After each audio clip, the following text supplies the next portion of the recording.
deuxième partie de l'Africa Newsroom, nous sommes toujours en compagnie de Yamboulia Ousmane Dipama, secrétaire général adjoint du MPP, parti au pouvoir au Burkina Faso. Il nous a également rejoint sur ce plateau M. Seydou Kanté, directeur de l'Institut africain de géopolitique et de géostratégie. Bienvenue. Bonsoir. Et merci. Et Jean-Marie Bitomo est également avec nous. Sans plus tarder, notre dossier du jour.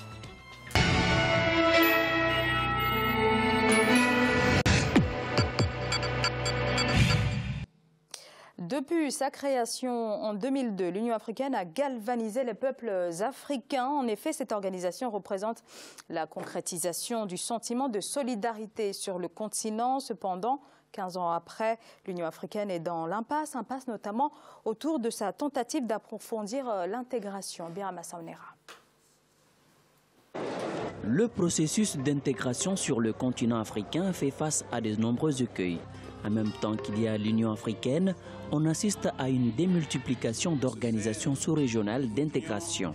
Quelques exemples, la Communauté des États de l'Afrique de l'Ouest, CEDEAO, la Communauté d'Afrique de l'Est, CEA, l'Union économique et monétaire ouest-africaine, UEMOA, l'Union du Maghreb arabe, UMA, le marché commun de l'Afrique de l'Est et de l'Afrique australe, COMESA, l'Autorité intergouvernementale pour le développement, IGAD, la Communauté des États sahélo-sahariennes, CENSAD, la Communauté de développement de l'Afrique australe, SADC, et la Conférence internationale pour la région des Grands Lacs, entre autres. Ces institutions jouent un rôle en ce sens qu'elles ont pour principal objectif de réaliser une intégration par palier, tout en constituant d'autres instances intermédiaires assez autonomes, voire souveraines dans une certaine mesure par rapport à l'Union africaine, ce qui complexifie la donne et concurrence souvent les instances et les politiques panafricaines de coopération. Quelle articulation entre les organisations sous-régionales d'intégration et l'Union africaine? La multiplicité des organisations de coopération en Afrique ne crée-t-elle pas de dédoublement fonctionnel régulateur à long terme pour l'efficacité de l'Union africaine? L'Union africaine supervise le processus d'intégration régionale au niveau continental avec pour ambition de former une communauté économique africaine à l'horizon 2028. L'organisation panafricaine qui regroupe 54 États multiplie des actions pour réussir une bonne intégration économique et politique. Les communautés économiques régionales, CR, ont un rôle fondamental à jouer. 8 d'entre elles ont été identifiées par l'UA comme les piliers de l'intégration régionale. Si vous observez partout où on a connu une intégration politique, on a toujours commencé par des intégrations communautaires, donc entre regroupements de pays. Et puis petitement, on va vers un transfert des compétences des regroupements communautaires vers le nouveau centre de pouvoir décisionnel. Et donc, c'est vrai, il peut y arriver quelques télescopages à des moments donnés, mais je pense que c'est dans la nature des institutions. Il n'y a pas un problème majeur en la matière. Pour les observateurs, la grande majorité des communautés économiques régionales ne proviennent pas de l'initiative de l'Union africaine. Ce sont des besoins qui se font sentir au niveau des régions, soit autour d'une langue, autour d'une monnaie ou encore d'un espace géographique donné. Et cela a produit aujourd'hui plusieurs organisations communautaires et sous-régionales. L'Union africaine, qui est donc la fille de l'Organisation d'unité africaine, je crois que comme son nom l'indique, son objet, c'est d'unir les actions de tous les États africains, que les Africains se consultent et qu'ils agissent le mieux possible. Et donc, c'est sûr que cette organisation, au niveau de 53 États, aujourd'hui 54 avec le Sud du Soudan, elle ne pourra pas tout gérer. Ces entités sous-régionales tournent toutes autour de l'économie. Malgré des efforts consentis par les dirigeants des États membres de l'Union africaine, beaucoup reste à faire. Le bilan économique de l'intégration reste mitigé. Le volume du commerce intra-africain a constamment augmenté au cours des 20 dernières années, mais ne représente toujours que 12% du commerce total en Afrique, contre 60% pour l'Union européenne. Au sein de la communauté économique des États de l'Afrique centrale, par exemple, les exportations intra-régionales ne dépassent pas 0,8%, ce qui témoigne d'une intégration quasi inexistante. Le constat qui se dégage, il est en Afrique, actuellement, il est plus facile de faire du commerce avec la Chine, l'Inde, les États-Unis ou l'Europe que même de faire un commerce entre nos pays africains. Mais pourquoi? La solution ne vient pas d'ailleurs. La solution nous appartient, elle est chez nous. Au niveau du continent, il n'y a pas de concurrence ou de dualité entre ces organisations sous-régionales ou communautaires. Ces différentes organisations agissent dans un schéma de complémentarité afin de déblayer le terrain à l'Union africaine pour une bonne intégration entre les États, selon des analystes. Il n'y a pas beaucoup de double emploi, mais il y a de complémentarité. Par exemple, on a la CEDEAO, donc on n'a pas de rapport avec son équivalent en Afrique centrale. Oui, chacun s'occupe de son domaine, mais s'occupe d'après le même domaine. Au-delà de l'intégration économique, l'intégration politique en Afrique ne marche toujours pas à hauteur de souhait. Face à la problématique, les experts estiment qu'un accent particulier devrait être mis sur des instruments en vue de favoriser cette intégration entre les États membres de l'Union africaine, mais aussi entre les entités sous-régionales. Il s'agit entre autres de la mise en place d'une armée commune pour le maintien de la paix. Sur ce plan, certaines organisations sous-régionales sont déjà en avance. La CEDEAO est une grande machine aujourd'hui, à la fois économique et à la fois très politique, grâce notamment à l'ECOMOG, qui est une force d'interposition.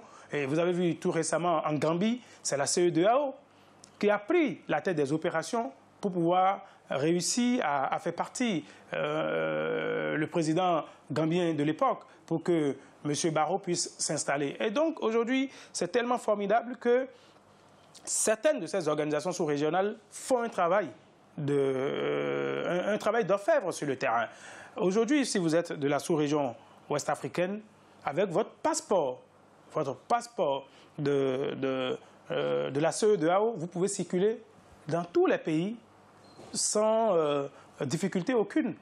Pour les experts, au-delà du domaine économique, l'intégration et la création d'une union politique restent un horizon lointain.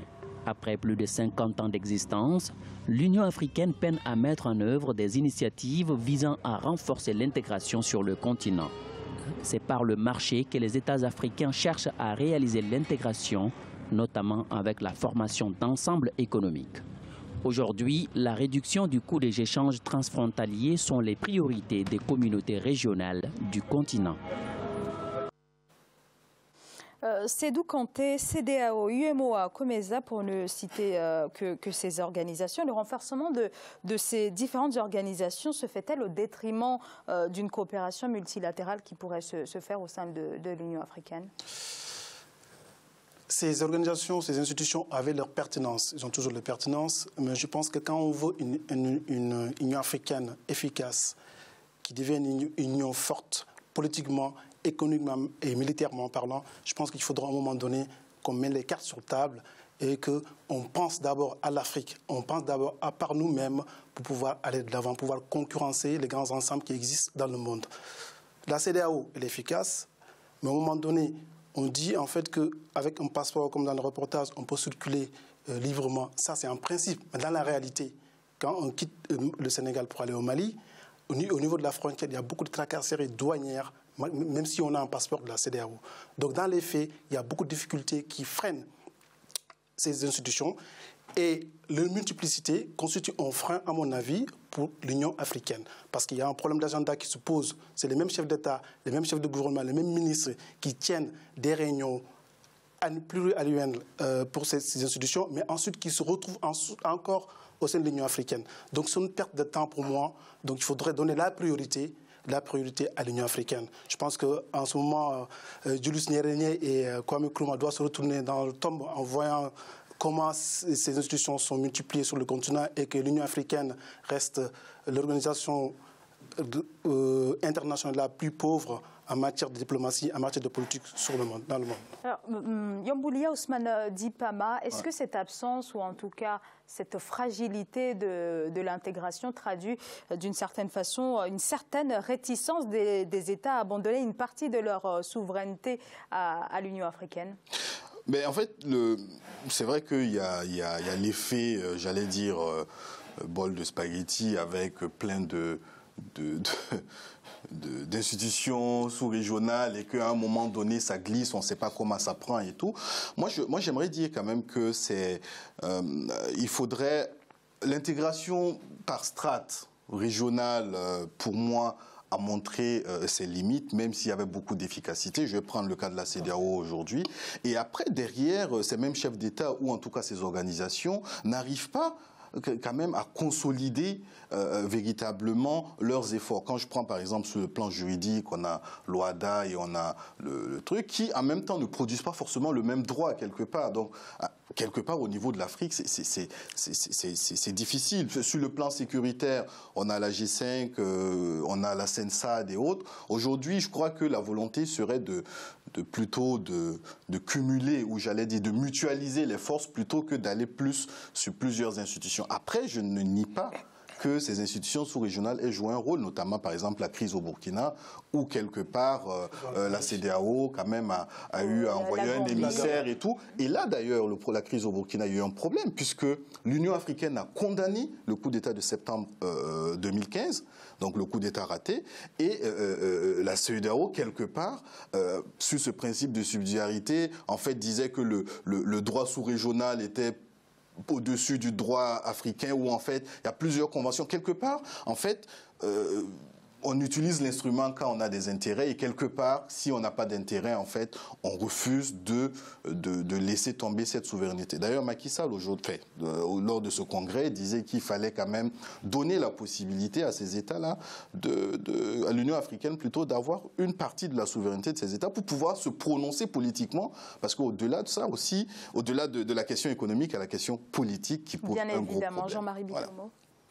Je dirais que la problématique de l'Union africaine, c'est une problématique, si vous voulez, que si on parle de l'OUA, c'est-à-dire depuis 63 à Addis Abeba, de mon point de vue, les choses n'avancent pas suffisamment. Vous avez notre invité tout à l'heure qui a parlé d'Nkrumah et qui a parlé, comment dire, d'Yéré. Tout simplement pourquoi? Parce qu'en Afrique, l'Afrique n'est pas un continent homogène, ça va de soi. Donc, on doit commencer par ces petites unions régionales-là, mais avec pour objectif, c'est-à-dire de les faire progresser et qu'on donne le maximum, si vous voulez, de pouvoir à l'Union africaine. Parce que l'Union africaine est le seul instrument qui... Il n'est pas performant aujourd'hui, soyons clairs. L'instrument n'est pas performant. Mais pourquoi l'instrument n'est-il pas performant? Tout simplement parce qu'on ne lui donne pas les instruments de fonctionnement en tant que tels.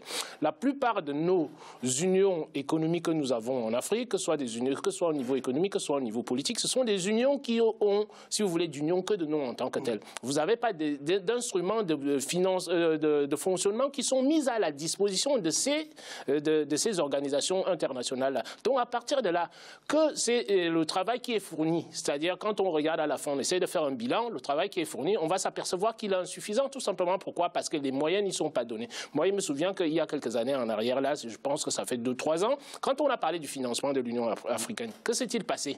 Vous avez, aucun pays ne s'est levé. Le seul pays, je crois qu'il y a 2 ou 3 pays qui sont levés en Afrique. Je crois que le Kenya avait posé sur la table $1 million. Les autres, si vous voulez, bon, tout le monde est resté dans son coin. Et on parle de l'Union africaine. Nous, les Africains, nous avons besoin d'indépendance. Si nous ne nous donnons pas les instruments qui nous permettent d'assumer notre indépendance vis-à-vis de l'extérieur, nous n'allons nulle part. Tout simplement, pourquoi il faut qu'on donne des instruments, les modalités de fonctionnement. Ouais. Juste pour rejoindre ce qu'il dit, l'invité, c'est très juste. Actuellement, l'Union africaine, plus de la moitié des financements de l'Union africaine viennent de la Chine et des pays occidentaux. Je trouve ça vraiment regrettable et pour le continent africain. Comment cette union peut être forte, aussi bien économiquement, même politiquement, pour prendre des décisions si elle est sous perfusion par des puissances étrangères qui influencent la politique de l'Union. Et au niveau des États aussi, prenons le cas de la crise libyenne, certains États africains avaient décidé de la solution pacifique. Mais au moment de la résolution pour aller attaquer la Libye, pour le conflit libyen, ils ont voté pour. Donc au niveau de l'Union africaine, ils sont contre. Mais au niveau international, ils sont influencés. Ils disent que non, c'est l'État. C'est le paradoxe. C'est le paradoxe, Zara, exactement, tout simplement ce que notre invité vient de dire. Qu'est-ce qui se passe? Vous avez les pays africains qui regardent leurs intérêts dans un premier temps. Et après, vous avez les influences extérieures qui font en sorte qu'il y a même la pression, si vous voulez, de ces bailleurs de fonds internationaux-là qui s'exercent sur nos chefs d'État en Afrique. Donc, à partir de là, ça fausse la donne complètement. Ce qui fait que, quand on se fixe un objectif qui est un objectif commun, qu'est-ce qui se passe après? L'extérieur sape, si vous voulez, cette décision de base qui est à la base peut-être une décision consensuelle et qui devient une décision contestée par quelques-uns et ça ne passe pas. Justement, monsieur Dipama, cette absence d'intégration on l'a bien dit là, a pour conséquence de donner plus de pouvoir politique je pense notamment à l'Union européenne, puisqu'on n'arrive pas à s'entendre entre nous, monsieur Dipama. Oui, en fait, de toute façon, que l'on n'arrive pas à s'entendre entre nous ou pas, il faudrait que l'Afrique puisse parler de la même voix, ça c'est clair. Aujourd'hui, la volonté a été quand même de la réforme de cette union-là, et Kagame quand même a produit un rapport qui peut être en tout cas mitigé, mais en tout cas dans le fond, ils sont conscients qu'il faut reformer la structure. Il faut se donner les moyens pour que, quand on prend des décisions, on puisse en arriver à la mise en œuvre de ces réformes-là. Et puis, il y a le financement qui pose problème. Je crois que la tendance aujourd'hui est de trancher sur le financement de l'Union africaine avec la taxe de Donald, l'ancien directeur de la... C'est sur cela que repose la... Non, mais je dis, en tout cas, c'est une des portes d'entrée de financement sur la taxe d'importation, parce qu'à un moment donné, c'est vrai que les échanges entre les pays vont se développer, que l'on veuille ou non, parce que au-delà des frontières bien tracées, les populations se rejoignent mutuellement d'une certaine façon. Quand je prends le paradoxe, par exemple, de la BCEAO et de la BAC au niveau de l'Afrique centrale, où on partage le même franc CFA, mais les échanges sont difficiles parce qu'il n'y a pas de conversion entre ces deux monnaies qui ont la même valeur. La même valeur. Et d'ailleurs, le point qui vient de soulever, il y a quand même une incongruité quelque part où il faudrait que nos États puissent quand même résoudre ce problème économique et cette migration sud-sud. Elle va se faire d'office. Et elle se fait déjà d'ailleurs. On n'en parle peut-être pas. Je voulais revenir sur un point très important que notre invité vient de souligner et qui me choque quelque part. Vous voyez, j'ai parlé de l'extérieur là tout à l'heure. Je n'en ai pas parlé par hasard. Regardez un peu ce qui se passe concernant le franc CFA dont il vient de parler. En Afrique centrale, il est question aujourd'hui qu'on puisse dévaluer le franc CFA. Et ça, ce sont des pressions extérieures, si vous voulez, de la France, qui font en sorte qu'aujourd'hui, on se dit qu'on va dévaluer le franc CFA. Le franc CFA, comme il y a eu une mauvaise gestion, si vous voulez, au niveau de l'Afrique centrale, le franc CFA sera dévalué et dorénavant, 1 euro, ça vaudra 1300 francs CFA. Et en Afrique de l'Ouest, qu'est-ce qui se passe ? On baisse maintenant, l'euro sera équivalent à 500 francs CFA. Et vous voyez que c'est l'extérieur qui nous impose à nos politiques notre agenda dont il parlait là tout à l'heure, sans prendre en compte, si vous voulez, toute la réalité économique africaine en tant que telle. On prend que des réalités partielles. Et à partir de là, on parlait du manque d'accord là tout à l'heure. Qu'est-ce qui s'est passé? Nous avons vu le président Ouattara qui est venu ici, là, on a demandé, c'est-à-dire ce que notre invité parlait tout à l'heure, on a demandé qu'il y ait une coopération entre les deux zones. Qu'est-ce qui s'est passé? La Côte d'Ivoire, qui est le leader, si vous voulez, en Afrique de l'Ouest, a dit niet. Pas question, si vous voulez, qu'on puisse avoir une négociation pour essayer de rééquilibrer les comptes, si vous voulez, des deux zones, ne serait-ce même que vis-à-vis du Trésor français. Donc, vous voyez, tout à l'heure, là, je vous parlais d'intervention extérieure. Il faut que nous, les Africains, nous sachions devenir, comment dirais-je, suffisamment, comment dirais-je, grand, c'est-à-dire pour pouvoir respecter nos intérêts et non les intérêts des gens de l'extérieur. C'est juste c'est très important ce qui vient de l'inviter tout à l'heure. Prenons le cas des APE. On parle de l'Union africaine. On parle des États qui sont indépendants. Certains États africains ont accepté de signer les accords des APE. Mais ces États seront les portes d'entrée des produits de l'Union africaine qui vont inonder le marché africain, qui vont fortement concurrencer les produits locaux. Et au moment où on parle d'union économique, là récemment, jusqu'en novembre 2017, qui est une union économique douanière en Afrique, mais les produits locaux africains ne pourront pas concurrencer ces produits venant de l'Union européenne, qui sont d'une part subventionnés et qui inonderont le marché des États africains. Donc il y a tout ce problème qui se pose au niveau des dirigeants. Donc c'est une volonté politique forte des États africains, mais des leaderships aussi contestés, parce que voilà, jusqu'à la création de l'Union africaine en 2002, on avait des leaders quand même charismatiques à la trempe d'Abdoulaye Wade, il faut le reconnaître, qu'on le veuille ou pas, ou Thabo Mbeki. Mais actuellement, sur la scène politique africaine, il n'y a pas un grand leader charismatique qui peut tenir tête. Excusez-moi, je vous coupe, mais c'est vrai, il y a l'intervention extérieure, mais il y a aussi en interne, parce qu'il y a cette notion de panafricanisme exacerbé de certains, mais il y a aussi cette volonté de leadership, de s'affirmer. Il y a eu donc le plan Oméga et le plan de partenariat qui s'est fusionné, qui est devenu le NEPAD, et qui n'a pas abouti parce que simplement, on se retrouve entre le Sénégal, l'Afrique du Sud, l'Égypte et l'Algérie, donc ces quatre présidents-là, quand même, qui ont envie d'avoir leur droit de veto par rapport à comment l'Afrique devrait gérer. Et puis derrière, on avait notre satellite Kadhafi quelque part, qui avait son mot à donner. Donc quelque part, c'est vrai, il y a des influences extérieures. Mais en interne aussi, il y a un problème de positionnement et de vision. Le positionnement se fait toujours vis-à-vis de l'extérieur. Je ne veux pas dire que nous allons nous dédouaner des Africains. Je ne veux pas dédouaner les Africains en tant que tels, mais je me dis tout simplement, c'est la politique de quoi? C'est la politique de l'approche, tout simplement. Moi, je suis tout à fait d'accord. Les influences extérieures, on ne peut pas les exclure. Il faudrait simplement pas se victimiser en disant, mais c'est l'extérieur qui est... Ce n'est pas de la victimisation. Quand vous n'avez pas les moyens de pouvoir, les moyens des politiques que vous mettez en place, qu'est-ce qui se passe? Vous dépendez de votre financier en tant que tel. C'est-à-dire, ça veut dire ce que notre invité disait tout à l'heure, les apports extérieurs qui arrivent. Donc ça influence énormément, si vous voulez, nos politiques internes en tant que telles. Si nous ne le reconnaissons pas, nous n'allons pas trouver des vraies solutions. Parce que nous allons toujours nous dire que... Parce que quand il y a un qui sort du rang, tout simplement, pourquoi il sort du rang? Pourquoi? Parce qu'il a été corrompu quelque part. Disons les choses telles qu'elles sont. Alors, on a dressé là un tableau plutôt sombre sur la question de l'intégration économique. Non, en fait, Zara, je dirais les perspectives, c'est-à-dire là où nous allons, bon, sont intéressantes. Mais maintenant, il faut corriger comment... Mais en tout cas, cette intégration peut prendre, en tout cas, peut-être d'ici la fin de l'année, une orientation plutôt positive, puisque l'Union africaine vient d'annoncer le lancement d'une zone de libre-échange probablement d'ici la fin de l'année. C'est peut-être une bonne base pour la solidarité et l'intégration du continent. On va marquer une courte pause. On se retrouve dans quelques instants pour la dernière partie de l'Africa Newsroom.